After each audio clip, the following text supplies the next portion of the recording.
Thanks so much for being here. It's fine.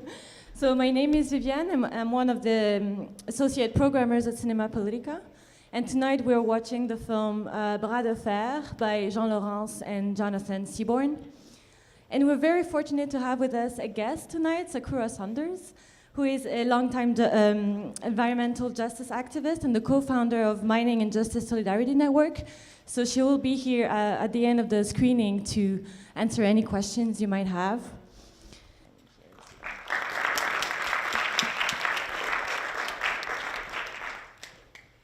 So maybe, I guess I'll just open, and then if you guys have any questions, of course, you're very welcome to jump in. So if you just can say a few words maybe about like the more general context of this type of struggle, like because it's only one little situated like type of action among so many. So if you Sure. Well, I believe, because I wasn't personally involved with the struggle that you see in the film, that Cinema Politica invited me today because I work in solidarity with many communities that are facing very, very similar situations.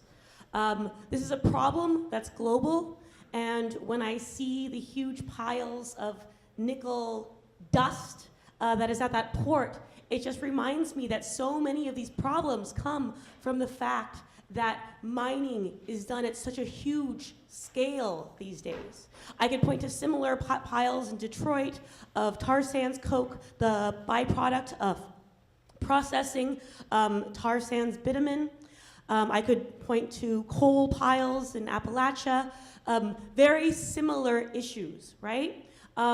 Any kind of open pit mining is going to basically grind down an entire mountain, except for at the very top, which you consider the overburden, into a powder fine consistency before it processes it with chemicals to extract sometimes microscopic product for it. In the case of gold, parts per hundreds when you're talking about something maybe like copper.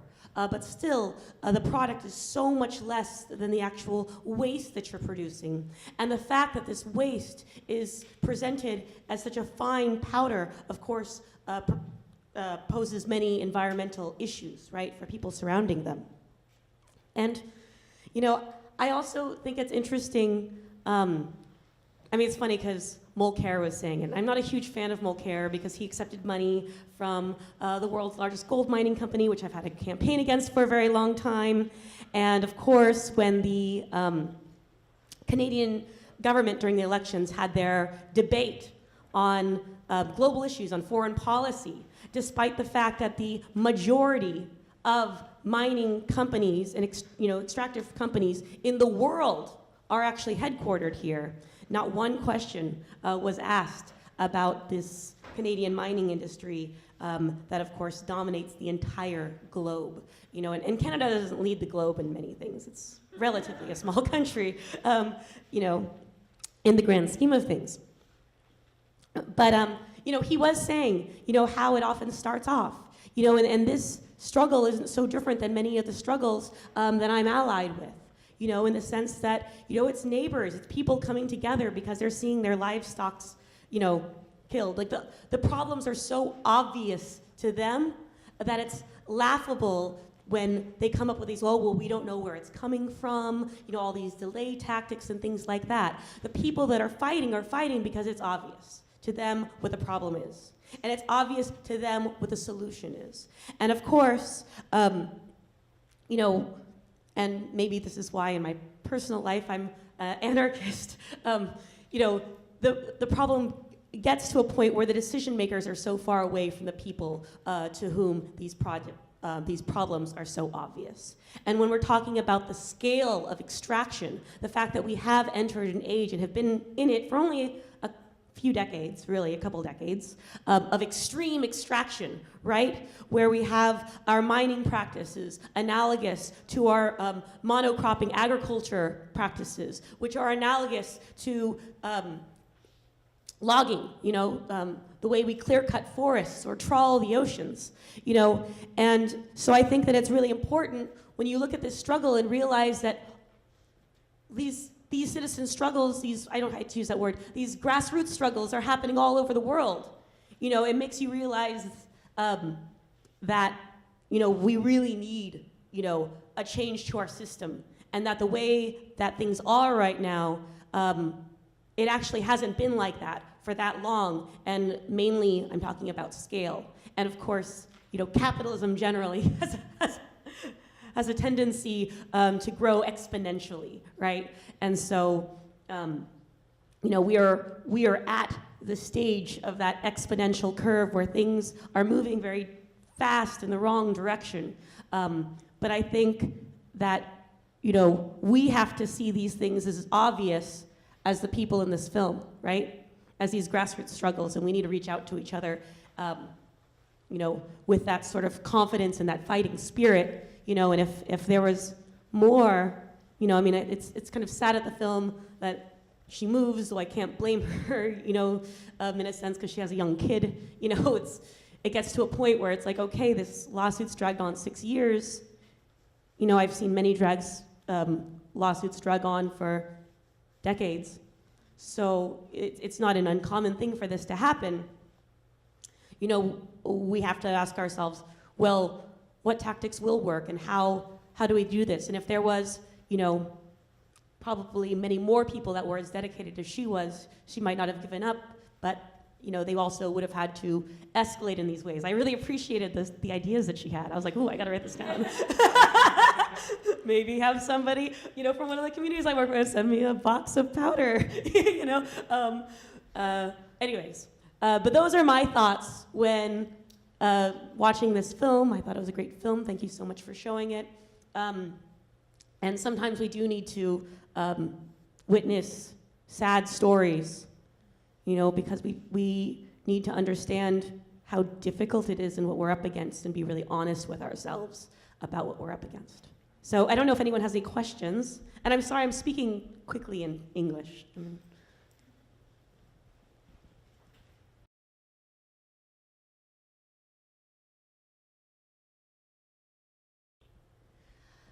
I would say I have a lot of cases that are analogous to this, where people have been raising the alarm about pollution.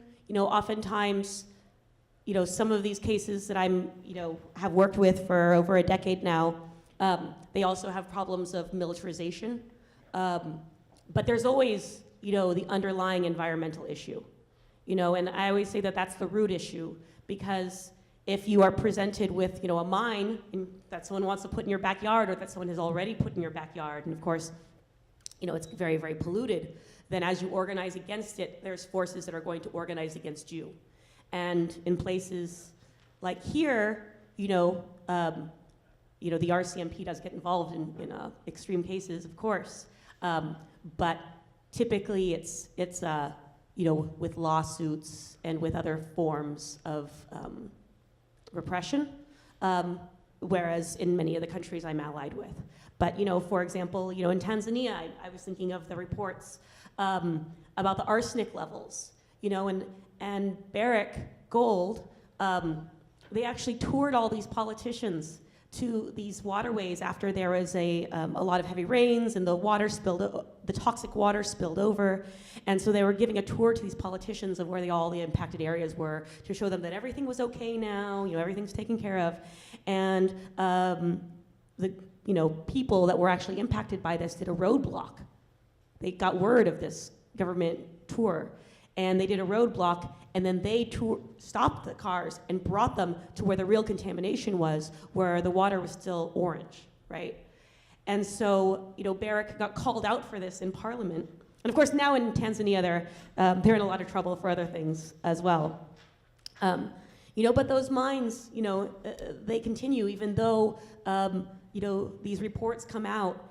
And talking about these environmental best practices, when I was listening to that, I think of all of these voluntary methods. Like whenever I hear best practices, all I think is voluntary mechanism. And so, one example of that is the International Code for Cyanide Management.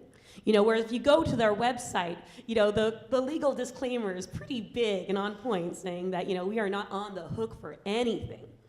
And I think about, there is this engineer in Argentina that was working in a barrack mine. And sorry, so many of my examples that I know really, really well are, of course, with gold mining and Barrick Gold, though I do work with other communities as well.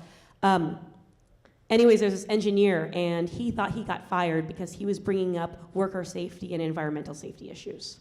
And he thought that there was workplace bullying going on, and so he actually put a lawsuit in Ontario courts saying that I was bullied after bringing up, equipment issues and issues with worker safety and with environmental safety. And I was like, oh, someone got me this lawsuit or just told me to look it up, and I sent my friend to the courts, and he got me, scan the PDFs himself. They weren't available digitally, and sent it to me, and I tried to get anyone to report on this, and no one would report on it. And then, and this is really sad, a few months later, there was a major cyanide spill at that very mine because of malfunctioning equipment that polluted 5 rivers in Argentina. Now, the amazing thing is, I still couldn't get any. I went to all the major newspapers. I'm like, I will give you the exclusive if you jump on this. No one would cover it. And I was like, I have the, it was filed in Ontario courts detailing all this stuff before they polluted the river. And I got a Reuters person to be interested in it, but he said his bosses wouldn't let him take it on. And then he became the managing editor of National Observer. And they covered the story and actually won. With that piece, they won the best news reporting in the online publication awards. So obviously it was a good story, right? But I just couldn't get anyone to cover it. And, what amazes me is that Barrick, that mine, was certified under the International Code for Cyanide Management and had been verified and checked on recently. These things, Mount Poly, people knew it was coming before it did. The dam had breached, right? Now no one is holding the company responsible. And the province, which were failing their obligations to hold that company accountable and their power, they just rejected. I was looking it up on my phone because I just wanted to get the details right. They just rejected the fact that a private citizen had put a case forward that the province had the power to push forward, and they didn't. They refused to, and so they have not only been not taking their own power to hold this company responsible, but they are denying other people's power to hold this company responsible. And the lake that Mount Poly spilled into, right, in this tragedy, when I was just reading the news, I couldn't help crying about it, because it was just so intense, and it was this salmon area. Very important habitat. Now that lake, they have permits to dump into it. So, by all measures, Imperial Metals has actually benefited. Because they're still around, their executives are still getting paid, and they haven't even cleaned it up yet. And I'm not trying to depress you, I'm just trying to tell you there's ample evidence of what period of time we're in. And, and I'm really encouraged, by the youth standing up. I'm really encouraged by things like LEAP, pressures for a Green New Deal, for a just transition, because I really do believe that, unfortunately, a lot of times locally, these polluters have any support is because of the local employment.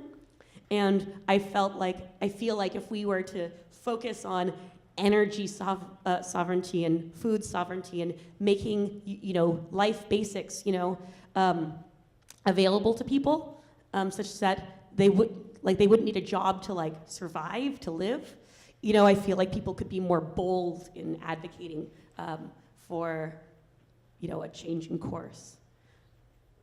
Sorry, I'm ranting.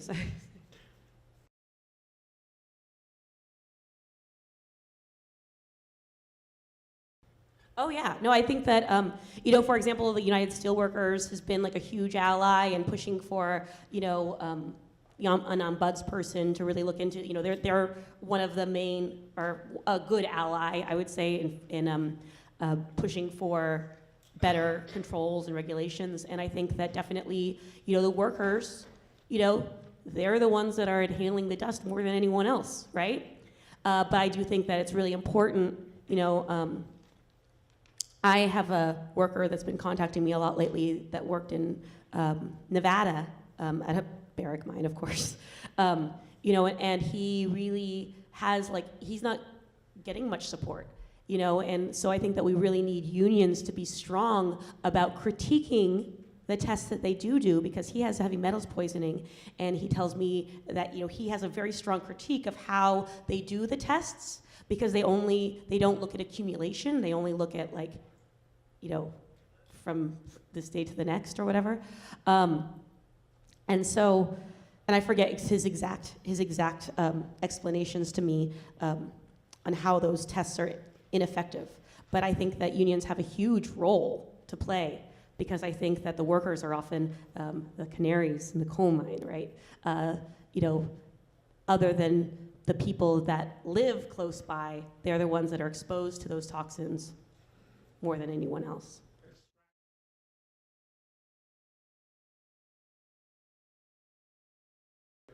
I mean, in terms of making links, other than like the fact that, you know, like I've said, I have been, you know, allied with workers on many occasions. I don't know, I mean, there's the, I think they're called iron and ore.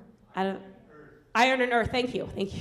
Out of the tar sands, you know, that's somebody who, you know, got a job at the tar sands to organize workers and basically get them to all, you know, say that, yeah, we're just here because it's jobs. Like, we'd so much rather be working in any other sector, especially like renewables or anything else. You know, but I think, you know, I can't give, most of the time when I'm working with unions, it's on other issues other than environmental issues, but I do think that they still have a huge role. And I can't think of examples off the top of my head because I work with very specific, very deeply with very specific cases. But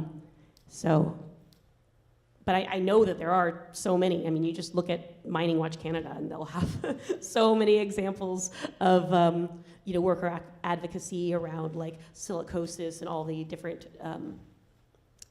diseases and impairments that people get from working in those areas. Maybe we'll just take one last question.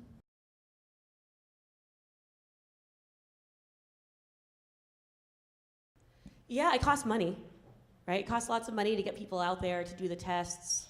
Oftentimes, depending on what you're testing for, you need to get those samples to a place, you know, within a certain time frame, which requires more money. Sometimes there's a lot of distrust for local institutions, right? So sometimes you want it to be tested in a few different labs just so that you can be sure of the results, because there is that distrust.